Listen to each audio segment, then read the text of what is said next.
জেফি নামের এই লোকটি অবৈধভাবে সাপ ধরে সেগুলো বিক্রি করত।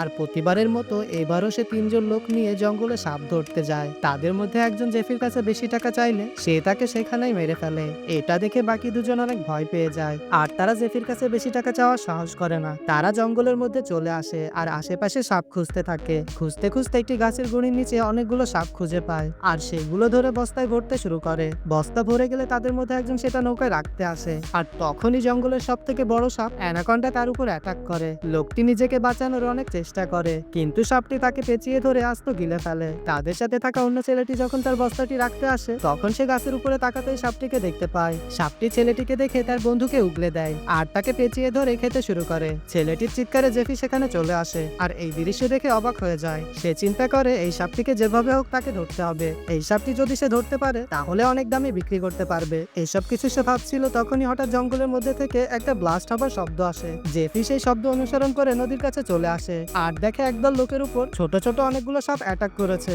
তারা নদীর মাঝে থাকা গাছের গুঁড়িগুলো পরিষ্কার করার জন্য সেখানে ব্লাস্ট করায়, আর এই ব্লাস্টের কারণে গাছের গুঁড়িতে থাকা সাপগুলো তাদের উপরে এসে পড়ে। জেফি তাদের সবাইকে সাপের হাত থেকে বাঁচায় আর তাদের বোটে আশ্রয় নেয়। পার্ট 2 দেখতে চ্যানেলটি সাবস্ক্রাইব করে রাখুন।